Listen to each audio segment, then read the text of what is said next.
Welcome to exam बे। इस video में हम डिस्कस करेंगे जनरल अकाउंटिंग प्रिंसिपल्स के 5 इंपॉर्टेंट कॉन्सेप्ट्स और 5 इंपॉर्टेंट एमसीक्यूज। ओके। ये जो एमसीक्यूज हैं ये ई बुक और एमसीक्यू क्वेश्चन बैंक जो हमारा बुक पैकेज है उसमें से लिए गए हैं।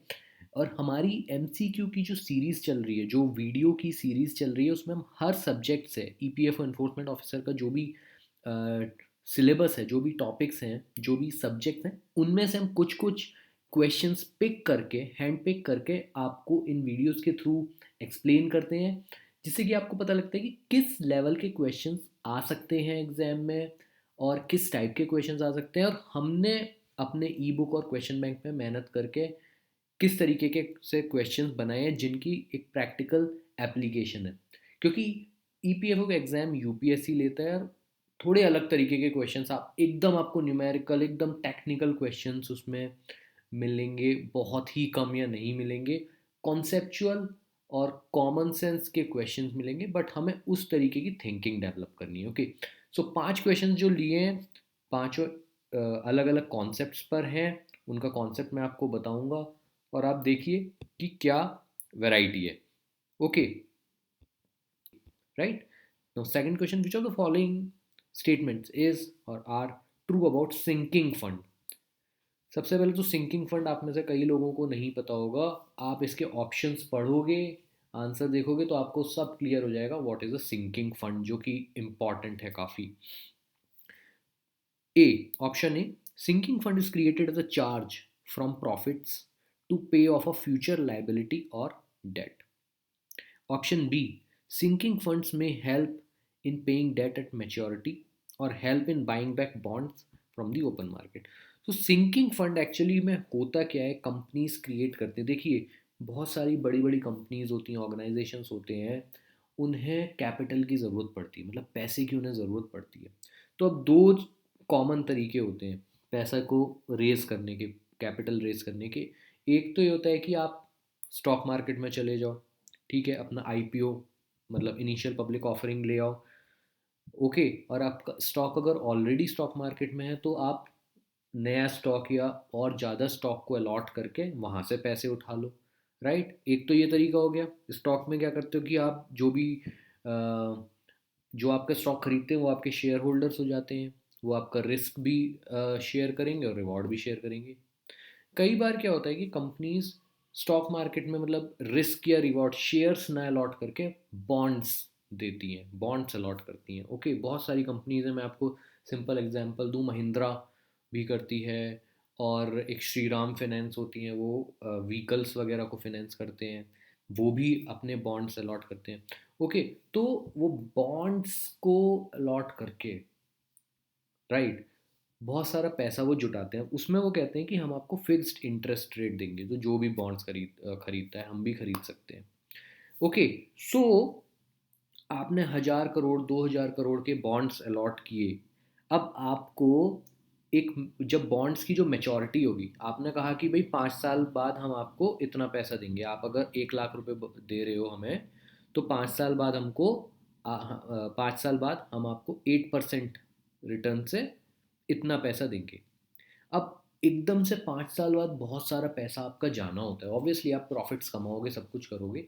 तो कंपनीज क्या करती हैं, जैसे उन्होंने बॉन्ड्स वगैरह अलॉट करे तो वो उसके लिए एक सिंकिंग फंड भी बना लेती है। उसमें वो क्या करती हैं, हर क्वार्टर जैसे ही आपके रिजल्ट्स आते हैं, आपका कुछ प्रॉफिट होता है, प्रॉफिट का थोड़ा सा हिस्सा उस सिंकिंग फंड में डाल देती हैं। तो वो जो सिंकिंग फंड जो होता है, एक वो सेफ्टी वॉल्व की तरह होता है। ओके। तो आप थोड़ा थोड़ा पैसा आप उसमें जुटाते जा रहे हो, 5 साल बाद एक बार में ही देने के लिए। ओके। तो सिंकिंग फंड होती है ये चीज़, बेसिकली ये रिजर्व्स की तरह होती है। तो sinking fund is created as a charge from profits to pay off a future liability. ये फर्स्ट पॉइंट क्लियर हो गया है। Sinking funds may help in paying debt at maturity और help in buying back bond from the open market, ये भी मैंने आपको समझा दिया। Sinking fund aids as an element of financial security and lowers default risk. तो 5 साल बाद आप एकदम से डिफॉल्ट ना हो जाओ, आपके जो बॉन्ड्स आपने इशू करे थे वो डिफॉल्ट ना हो जाए, उसमें भी हेल्प करता है। तो अगर आपने सिंकिंग फंड बना रखा है तो क्रेडिट रेटिंग एजेंसीज होती हैं बहुत सारी, जैसे क्रिसिल हो गई या केयर रेटिंग्स हो गई, ये आपकी कंपनी को रेट करते हैं। तो उससे क्या होता है कि अगर आपकी रेटिंग अच्छी है तो इन्वेस्टर्स आपके पास आएंगे फ्यूचर में। तो सिंकिंग फंड अगर आप बनाकर रखोगे तो ऑब्वियसली आपके पास सेफ्टी है, तो आपकी क्रेडिट रेटिंग अच्छी होगी। So answer is D, all above are true. इससे आपको इस क्वेश्चन से काफ़ी कुछ सीखने को मिला होगा, काफ़ी कुछ पता लगा होगा। ओके, सो सुपर सिंप्लीफाइड जो हमारी बुक है बहुत अच्छी चल रही है, और आप इसे ले सकते हो। एक तो 400 वाले बुक पैकेज में ले सकते हो, राइट। उसमें आपको ईपीएफओ की सुपर सिंप्लीफाइड बुक आपके पास कुरियर से पहुंचेगी। उसके बाद आपको ई बुक मिलेगी मार्च में, और क्वेश्चन बैंक में मिलेगा, और आपको टेलीग्राम ग्रुप की एक्सेस मिलेगी।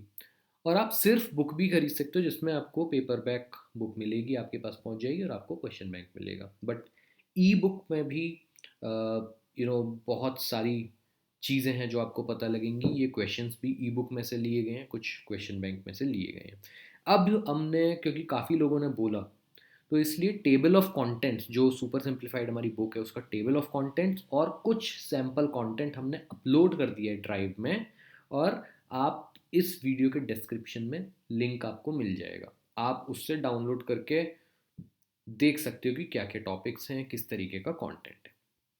सो question number 3, donation receive by non profit organization for a specific purpose. तो डोनेशंस मिलती हैं जो एनजीओज वगैरह होते हैं उन्हें, तो वो कहाँ पर शो करी जाती है? On asset side of balance sheet, on credit side of profit and loss account, on liabilities side of balance sheet, या फिर on debit side of income and expenditure account.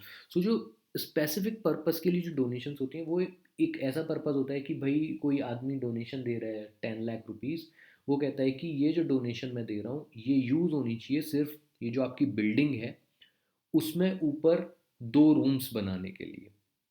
Okay, सो उसी स्पेसिफिक पर्पस के लिए आप उसे use कर सकते हो, सबसे पहली बात।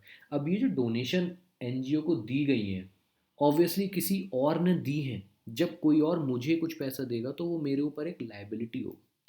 सो they are shown on liability side of balance sheet. Why in balance sheet, why liabilities? क्योंकि ये जो डोनेशंस होती है ऐसा नहीं है कि आपको हर महीने मिल रही है, वो आदमी आपको हर महीने दे रहा हो। ओके, हर महीने कह के दे रहा हो कि भाई इससे हर महीने आप बच्चों को खाना खिला दो, वो और एक अलग चीज़ है। ओके, उसमें भी वो एक ही बार देगा। तो ये लाइबिलिटीज़ और एसेट्स की चीज़ होती हैं जो बैलेंस शीट में आती हैं। क्वेश्चन, तो उसका आंसर था C. Question number 4, income and expenditure account is, तो इनकम एंड एक्सपेंडिचर अकाउंट अपना नॉन प्रॉफिट ऑर्गेनाइजेशंस के केस में बनता है। इनकम एंड एक्सपेंडिचर बेसिकली आप उसे कह सकते हो प्रॉफिट एंड लॉस अकाउंट, जो ट्रेडिंग कंसर्न्स होते हैं उनके, और ये नॉन ट्रेडिंग होते हैं, नॉन प्रॉफिट होते हैं, तो इनमें हम इनकम एंड एक्सपेंडिचर कहते हैं।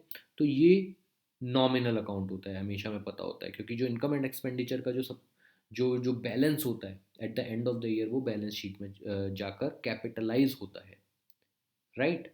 बट यहाँ से जाकर कैपिटलाइज होता है, तो ये होता है हमारा nominal account. Question number 5, if a joint venture makes loss at the end of accounting period. तो ये जॉइंट वेंचर से एक क्वेश्चन है, जॉइंट वेंचर अकाउंटिंग से। अगर आपका जॉइंट वेंचर साल के अंत में लॉस बनाता है, then profit and loss account is debited, profit and loss account is credited, joint venture account is debited, या फिर joint bank account is credited. तो अगर लॉस बनाता है जो अकाउंटिंग पीरियड है, पहली बात तो जो लॉस है वो हमारा प्रॉफिट एंड लॉस अकाउंट में जाएगा, simple. Okay, profit at the end of the year profit and loss account में जाता है, तो ए एंड बी में से ही आंसर होगा। अब अगर आप प्रॉफिट एंड लॉस अकाउंट के बारे में आपने पढ़ा हो हमारी सुपर सिंप्लीफाइड बुक से या कहीं और से, आपकी किसी स्टैंडर्ड बुक से, तो जो डेबिट साइड होती है उसमें लॉस और एक्सपेंसेस आते हैं, जो क्रेडिट साइड होती है उसमें इनकम और गेन्स आते हैं। अब यहाँ पे लॉस बनाए तो ऑब्वियसली वो डेबिट साइड में आएगा, तो profit and loss account is debited. और जाएगा कहाँ से? जॉइंट वेंचर अकाउंट से जाएगा, तो joint venture account is credited. तो गाइज ये 5 काफ़ी इंपॉर्टेंट क्वेश्चन है, आई होप आपको अच्छे लगे होंगे। ऐसे ही क्वेश्चंस विद एक्सप्लेनेशंस आपको मिलेंगे हमारे पास। ओके, तो अभी के लिए ऑल द वेरी बेस्ट, और हम और भी सब्जेक्ट से ऐसे सैम्पल क्वेश्चंस लेके आएंगे। Thank you.